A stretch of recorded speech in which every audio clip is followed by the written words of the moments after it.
The new ad-mech Exitor-Rho-1.15/X has joined Tacticus. Today we'll look at whether they should be joining your team or just left to rust.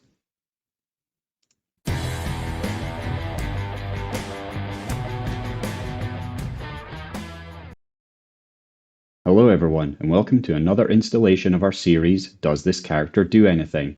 Firstly, I just need to quickly apologise for the lack of quality in the recording, but I'm currently on holiday and I don't have all my kit with me. However, I still wanted to make sure that I got a video out this week, and of course normal service will be resumed next week.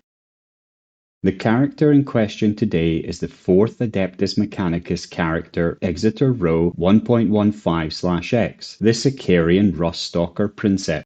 They joined the Tacticus ranks through the current ongoing Motive Force event. Ruststalkers, like Exitor-Rho, are unleashed to hunt down errant servo units and heretic blasphemers, or to pounce on isolated hostile units and assassinate enemy leaders. Their stilt-like limbs enable them to run down their prey before carving them apart with transonic blades. And oh wow, I love the look and feel of this character. I'm really looking forwards to seeing this little mechanical ad-mech tearing up the tournament arena. But as always in this series, we're going to take a look at 3 different things: how long it roughly takes to level him up to Diamond 2 when compared to other characters, his traits and general usefulness, and how good he is in legendary events.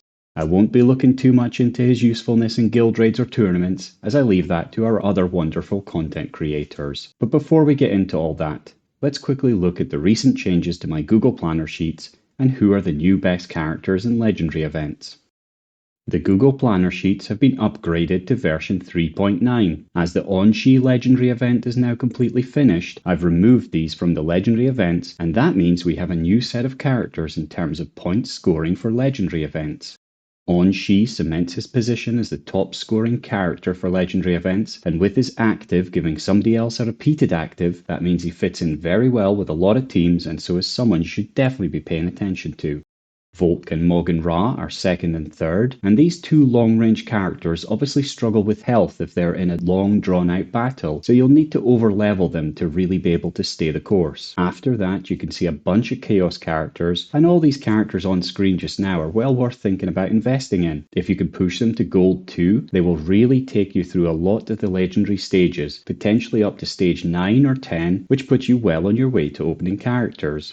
The other change to the Google Sheets, of course, is to add Exitor-Rho, so let's see how he looks in there. Let's start by looking at roughly how long it takes to level him from Stone 1 to Diamond 2. The reason I say roughly is because my sheets don't take into account all the extra ways you can get free energy, like in the tournament arena, nor getting items gifted to you from your guildmates or from the daily shop. It also doesn't take into account any hard to get items that haven't been added in lots of places yet. But even with all that in mind, it's always interesting to see how they compare to other characters. As regular viewers will now be understanding, Exitor-Rho falls into place near the other ad-mech characters, and is equally easy to level alongside Tangida.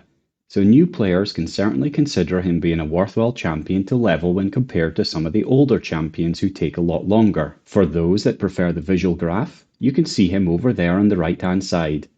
So definitely worth considering from this regard. But let's see if he's got anything worthwhile in his kit. Let's start by having a look at his traits. Firstly, he is of course an Imperial. He does energy melee damage for 2 hits and no range damage. In his active, he also has direct damage. He is a mechanical, of course, being an ad-mech. He also has camouflage, which reduces the number of ranged attacks against him. Infiltrate, which means he can walk through Overwatch characters, including Revas and Rogel Dorn. And finally, for his traits, he has Unstoppable, which means he doesn't stop on fire, razor wire, or ice. And with 4 movement, he really will be running enemies down quite easily. So who does he fit best into a team with? Well, it's definitely going to be the mechanical characters of Necrons or ad-mechs, that's easy to see. Personally, I would be throwing in as many mechanical spawning characters as possible. So I'd probably be going for Aleph Null, Anufet, and Tangida, then throwing in a healer like Makotep or Actus. I would probably pick Makotep over Actus due to all his synergy with all the spawns and the fact that you can start Exitor-Rho next to Makotep and he's going to have a ridiculous 5 movement to get going, but I think it's going to be personal choice here. As everyone starts attacking, you'll see Exitor-Rho move in and start finishing people off. And this is really damaging for the opponents. So he's definitely going to be useful in the tournament arena without a question of a doubt. And he just looks like a really fun character as he's running around the battle. And he still gets a direct damage attack as well.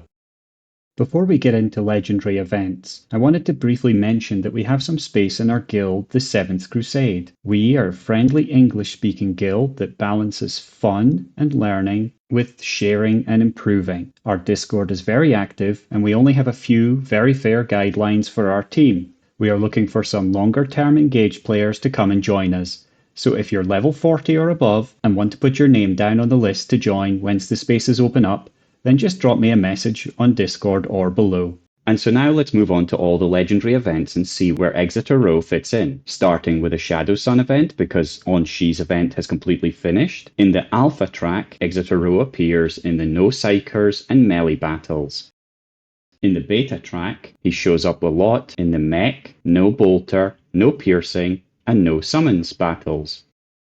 And in the Gamma track, as he's not an Imperial, he doesn't show up at all. And so he ends up with a respectable 355 points from the Shadow Sun event. So a good start. Let's see where he gets to with the other two.